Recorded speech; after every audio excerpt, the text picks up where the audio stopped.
Well, I'll pay Jason for me. Either he wants to say something or eat something, one of the two. Take the opportunity to put up musical interests. Acting, dancing, and now singing a Grammy winner. Those movies, and particularly Night Shift and Gung Ho.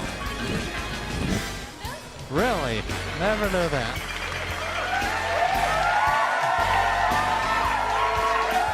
Okay, here we are at the Boys and Girls Club of Kenosha, and I am with the CEO of Boys and Girls of Kenosha, Jake McGee, correct? Yep, good to see you. Jake, nice to see you again. Well, let's hear it. For those who haven't been to Boys and Girls Club, what is it?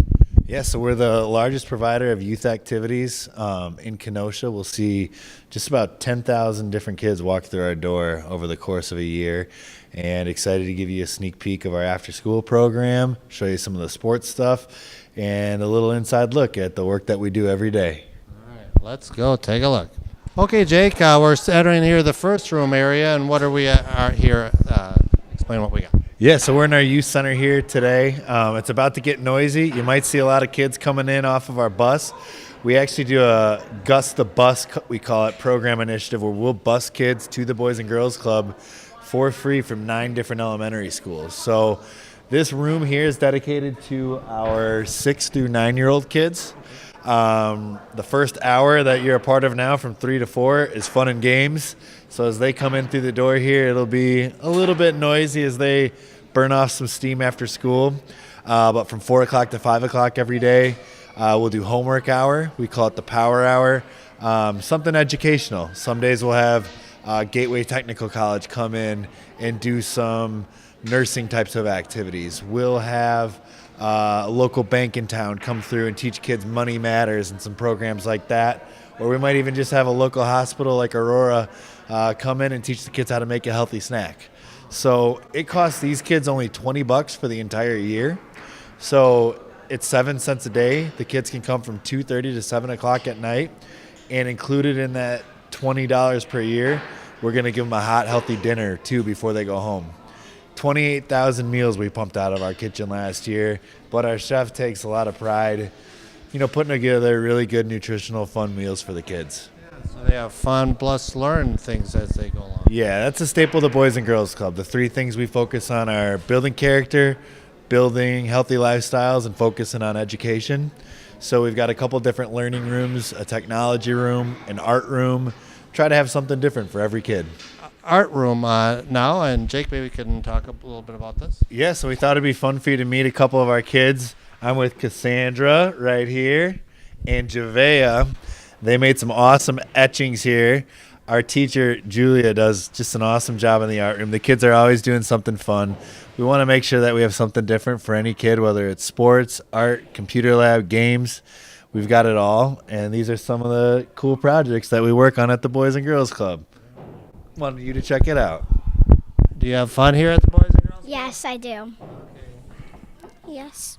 And what do you guys do? You draw or paint or what? We draw and paint and we make crafts and stuff. Julia, you want to say a few words?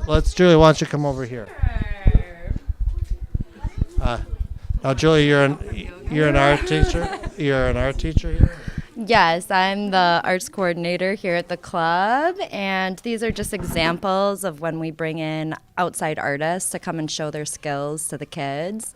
And so they demonstrate, really interesting projects. These are dry etches that are done with a professional press that the kids got to do with an actual needle. They sketch their work, and then it goes through a press. And these are just some of the examples of the work that they got to do. So we're here at the Boys and Girls Club. We just got through the art room and the game room, and now we're at, let's hear where we're at now. Yeah, so we are proud to be one of the largest youth providers of sports for kids, and this is one of our big gymnasiums. We're lucky to have 4 basketball courts, room for volleyball courts, and we'll have about 3,600 kids playing our sports leagues. So a lot of kids in Kenosha have come through the doors playing baseball, basketball, football, soccer, something at the Boys and Girls Club during their time here. So we want every kid to get a chance to play, and we love having the building full of kids at all times, and it's just one of the other things we're proud of is the sports side of our business. Out there, but now we've got a soccer court. Let's hear all about it. Yeah, so we're proud to have the only indoor soccer stadium now in Kenosha County. So we've got a ton of activity in here. We'll actually have to do 2 sessions because we have such a demand for the soccer during the winter months. We'll have 1,000 kids sign up to play soccer. For the first session, we'll have another 600 kids that'll sign up for the second session of soccer. But, this part of the building's filled from, 3, 4 p.m. on a school night till sometimes as late as 1 in the morning if we have some adult activities like flag football or ultimate frisbee or that kind of thing. So it's jam-packed in here. As you can see, we're really fortunate on the sports side of things to have a lot of different corporate sponsors and supporters that help make everything possible. And a lot of the costs that we get from people signing up to sponsor the programs, again, just helps us do everything at a more affordable rate for the kids. So we're lucky to have a good community behind us and lucky to keep this building and soccer field filled all the time. The Boys and Girls Club is a huge organization. Is this the only one in the Wisconsin, or there's many, or in this area, I should say, in Southeast? Yeah, so there's actually 4,200 Boys and Girls Clubs across the country. We're the only one in Kenosha. But there's about 27 different clubs in the state. So from cities as big as Milwaukee to communities as small as Door County, a lot of places have the club. But we actually have one of the biggest facilities. The time our building was built, it was the biggest club in the entire country. Since then, some other people have taken over as the largest. But we still have one of the nicest standalone facilities in the entire network of Boys and Girls Clubs. Do they ever have tournaments between the boys? We have, yeah, we do every now and then. I wish we did more of it because it's a lot of fun. I think logistically it's difficult sometimes to coordinate the travel and permission slips and all that stuff. But, yeah, that's a lot of fun to get bragging rights amongst the clubs who has the best teams. But it doesn't happen as often as it should. Okay, Jake, very impressive. And like you said, it's a very huge building, but there's a new part here added to Boys and Girls Club. What is it? Yeah, so this is what we call our Tween Center. It's for our kids that are in between the young age group and the teenage group. So that's how we came up with Tween Center. But basically, we started to have so many kids coming to the Boys and Girls Club that we couldn't fit them all in the first space that we saw in the youth center. So we would have 6-year-olds in the same room as a 6th grader. So we thought, let's turn our conference room into a brand new space for the 4th, 5th, and 6th grade kids. And it's worked out perfectly. As you can see, there's a lot of noise, a lot of fun, a lot of activity in this room.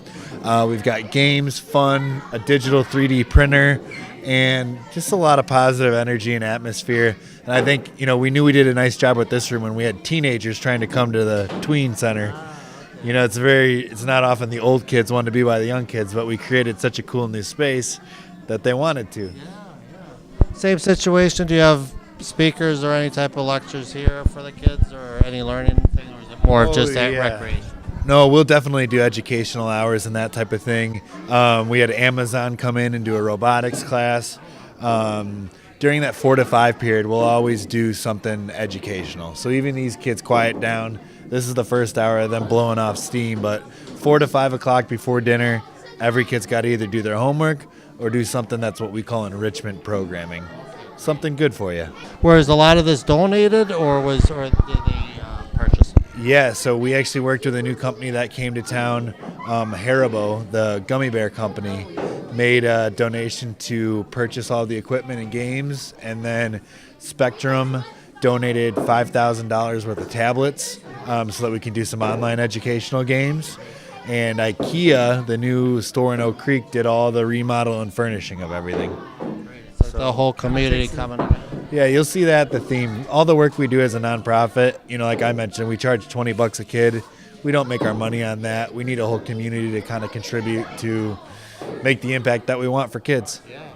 Okay, Jake, what room are we standing in here? Yeah, so we're in our teen center right now. We have kids that are anywhere from 13 to 18 from a lot of the middle school and local high schools that come here after school. And basically we're in our tech lab right now, a place where kids can come get their homework done. But a lot of times we'll do some programming in here too. So if we want to work on college essays or applications and that kind of stuff, we can do that in this room. But mainly the kids use it for doing their homework, surfing the web, working on projects. But it's just a nice place for the kids to come, connect get online and get some work done. Like, what area are we standing here now? Yeah, so this is an extension of the Teen Center. As you mentioned earlier, we had the technology room. We've got a room to hang out, but, we take a lot of pride in the music and arts here. So we've got a music studio with a music teacher that will teach the kids anything from making beats and making their own songs to keyboard and guitar. And then we also have a dance studio too, so we try to have activities for every kid so that they feel welcome and safe here at the Boys and Girls Club. Absolutely. And we talked the lounge area too as well? Yeah, so same like the room downstairs. We've got pool, games, concession lounge area. We want the kids to feel like they're at home or an extension of their home when they're here. And like I said, it comes down to having something for everyone. After the school year is done, is the summer still as active, or how does that work? We do a big summer youth employment program that's sponsored by Kenosha County. So we're still open for kids to come here if they want to, but most of our teenage kids want to get jobs. That program was founded by county executive Jim Cruiser about 9 years ago, and the thought was if we get kids busy in the summer, it'll have a direct impact on the crime, and it's done just that. During those 9 years, the crime rate's gone down by 75%. Yeah, the first year there were like 1,300 arrests in Kenosha during the summer for kids, and it was down to an all-time low of 293 last year. So it just shows giving kids a positive opportunity and keeping them busy during the summer. We don't just take care of the kids when they're here. We try to put them on a path to succeed in life. Okay, well, thank you, Jake, for showing us around here. It's just amazing what the Boys and Girls Club has to offer. Hours and times of the complex that's open. Yeah, I mean, most of the time it's when kids are out of school that we're serving the youth, and then on weekends we do all our sports activities. So I think, the best way to check us out would be to go to our website, bgckenosha.org, and that has opportunities to get involved in our special events or get involved in volunteering, and can kind of give you a schedule of different ways to get involved in the programs. Any other upcoming events we should talk about? Well, we've got a lot of fun coming up at our St. Patty's Day run at Petrifying Springs Beer Garden. It's not actually a run, it's a 0.1K, and we say the least athletic, most fun race possible because it's only from about there to there. Hey, there you go. And then I think the cheese and dairy. Yep, so we'll have our Dairy State Beer and Cheese Festival then coming up after that. And the website one more time? bgckenosha.org. And the address here? Yeah, we're at 1330 52nd Street as you're heading downtown. Well, Jake, once again, Boys and Girls Club, an excellent resource here in the community, and thank you so much for talking with us today. Yeah, you bet.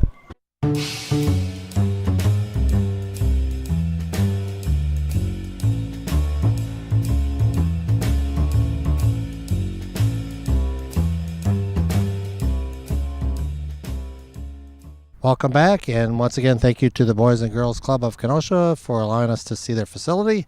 So now we're going to go out to Wheeling, Illinois, to the Pinball Expo held out in Wheeling, Illinois. So let's go on in. Okay, here we are at the Pinball Expo, and I am with Rob Burke. Rob, nice to see you today. Great event. Let's hear about this. How did this whole Pinball Expo get started? It was just a passion of mine, pinball, all my life, and I decided that I'm going to take that passion to the next level, and I want to honor my heroes who were the designers and the artists. And the first show was 1985. I thought that was it, but the response was so strong, we're still doing it, and this year will be our 34th year. Oh, excellent. Now, what goes on at the expo? We have seminars. We have an autograph session where you can actually meet the pinball artists and designers, and then we all have all these tournaments going on. Whether it be arcade tournaments, video machines, pinball machines, ball bowler machines, just about everything. So there's so much going on. Plus we have an exhibit hall where games are for sale. And for one price, you can sit here and play pinball all night. And then, so not only you got the pinballs, but you got the video games here as well. Right. So this is something new we're trying with the video machines. And if it takes off like we think it's going to, we'll continue to do this every year. And we're going to have a tournament. And like this gentleman here won this beautiful deal here. I don't even know how he can hold it up, actually. Hold on. Oh, my God. Hold on. This is very, very heavy. But we're going to continue to have these tournaments and get people involved. Right. And for those who want more information, is there a website or a Facebook? It's www.pinballexpo.com. Okay, here we are at the Pinball Expo, and it wouldn't be complete with this great ballroom of video games with Dot Mac from Galloping Ghost. Doc, what a great event today. What do you think of the event so far today? Oh, it's been amazing. It's been great to catch up with so many people from the pinball and video game community, see so many amazing industry people, and play some amazing pinball games and video games. How did you get involved with this event? Rob Burke, I've known him for the last several years, and he asked if we would come and support and bring some games from the Galloping Ghost Arcade, and we tried to bring some rare stuff and some one-of-ones and some games that we thought everybody might like. But isn't that kind of neat that other arcade throughout the Midwest are popping up as well? Absolutely. We've been very quick to help other arcades, and it's so great to see so many popping up all over, not only the Chicagoland area, but all over, and not even only the U.S., but worldwide. So. Let's talk about Galloping Ghost. How did you get started with that? It started, Galloping Ghost Productions was the first company that started back in 1994, and then we opened up the Galloping Ghost Arcade in 2010, and it's kind of grown from there. We opened up Galloping Ghost Reproductions, Galloping Ghost Gamma, and are opening up Galloping Ghost Pinball next. Yeah, because I've been there. It's been expanding ever since. It has. It's just due to the fan support and the community, and so many people coming out and wanting to play these these great old games. It's allowed us to keep growing. And if someone want more information about Galloping Ghost, is there a website or Facebook page? Yeah, you can check us out at gallopingghost.com or gallopingghostarcade.com, or find us on Facebook, and you can just search for Galloping Ghost Arcade or Galloping Ghost Productions. Okay, here we are at the Video Game Pinball Expo, and I'm with your name. My name's Daniel Sam. Daniel, what do you think of the expo today? It's my first time at the expo, and I loved it. It was great people, great environment. There were a lot of things I didn't get to see ever, and it was awesome. It was awesome to experience it, and I'm definitely going to be coming back next year for sure. You won a belt. Let's hear about this. Yeah, this belt. I ended up entering a little tournament for 10 games.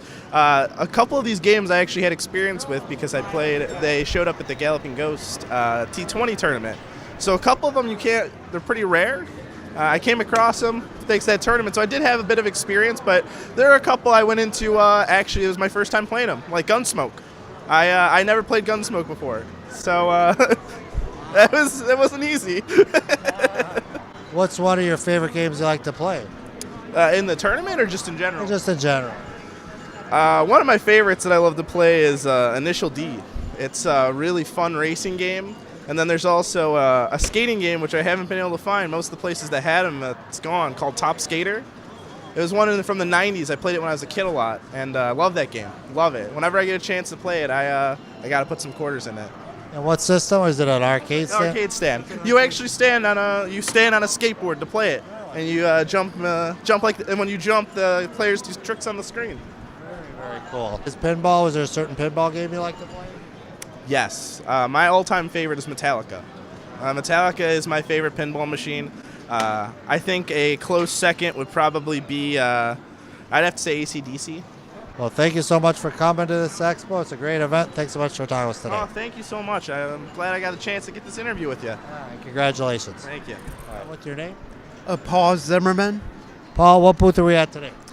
We are at my booth. I'm a world champion, and for a bunch of Atari 2600 games.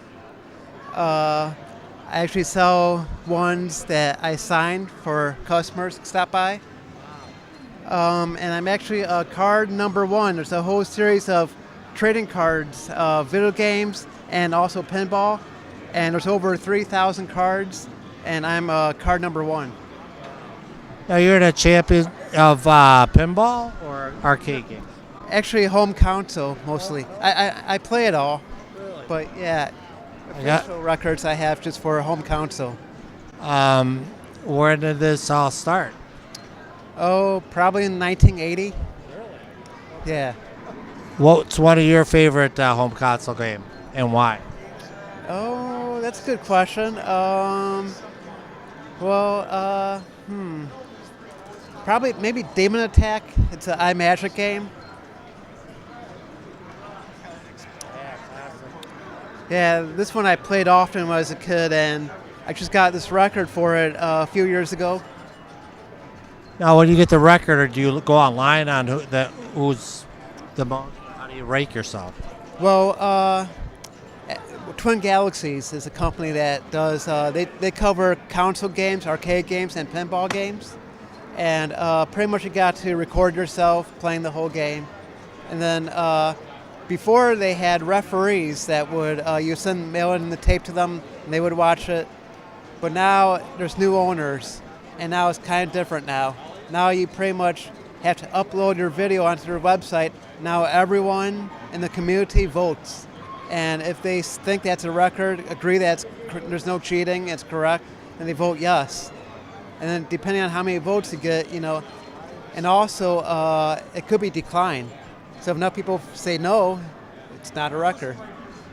Well, if you had to choose, what's one of your favorite home console game?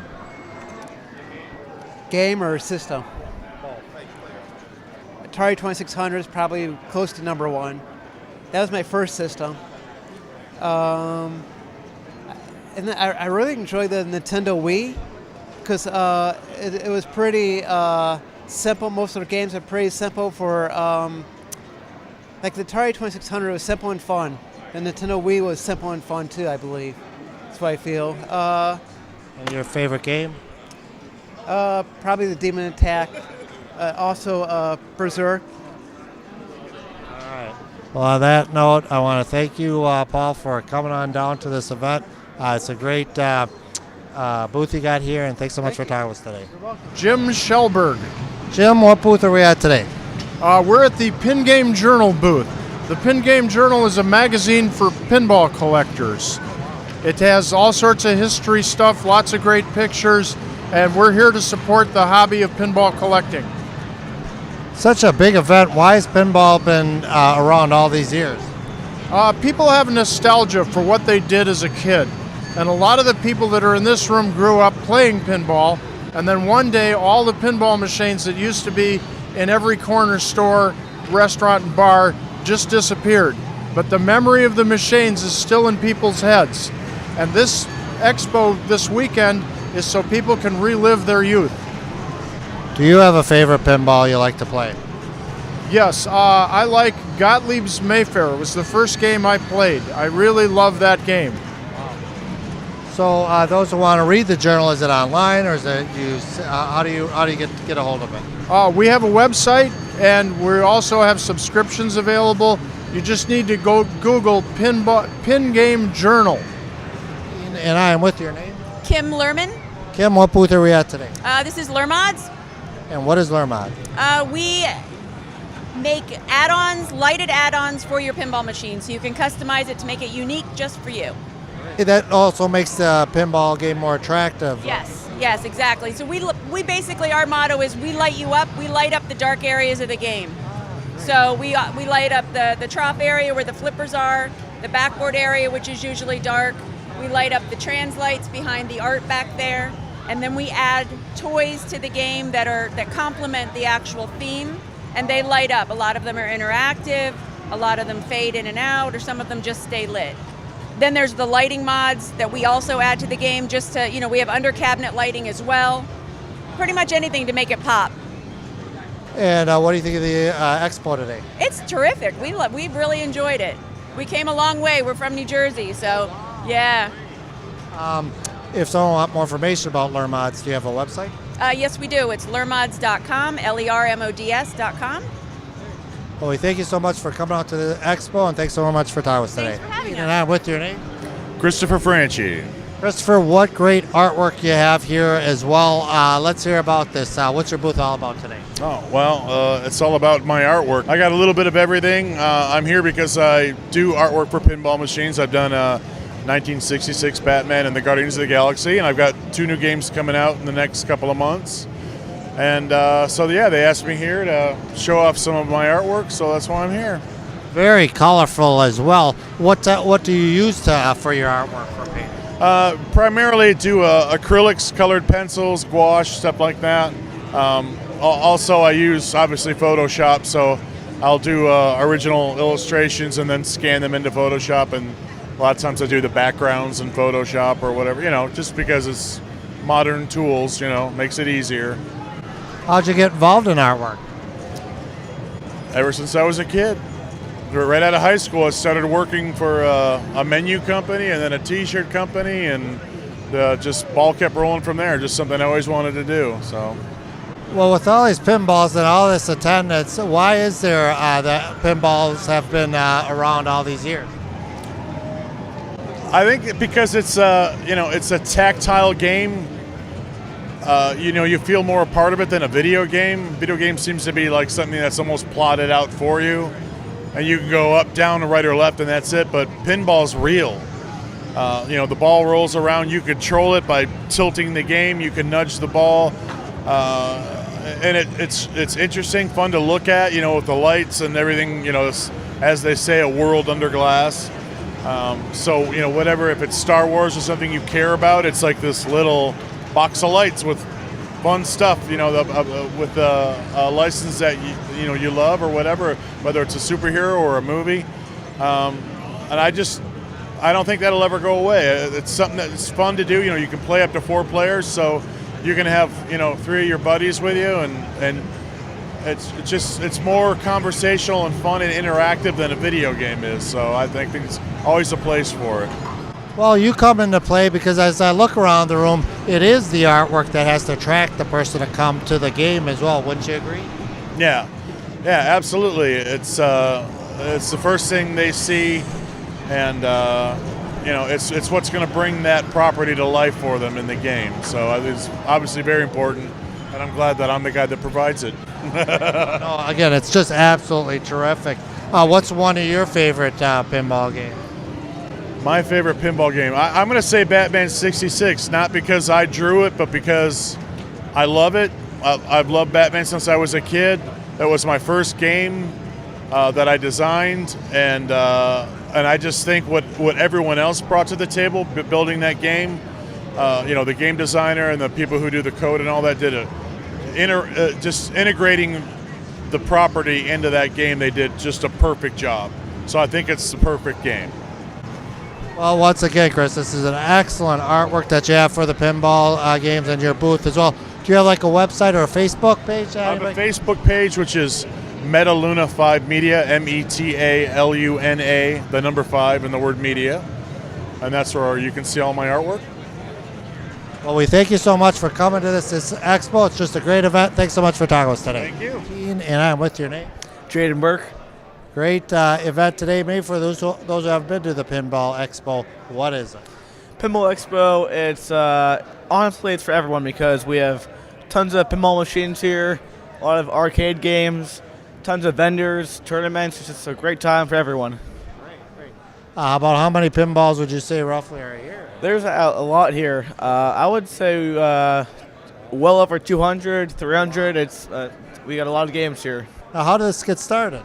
Well, my dad, 34 years ago, he was in a pinball league, I believe, or a pinball club in Ohio, and he proposed the idea to them. And he said, I want to start a pinball show where people around the country, meet, and everyone that comes from around the, world and just has a great time. And so he thought about the idea, and he made it happen, and it's going 34 years strong, and next year is 35th year, so it's keep on going. Here you have games from 60s, 70s, 80s, and people still love them.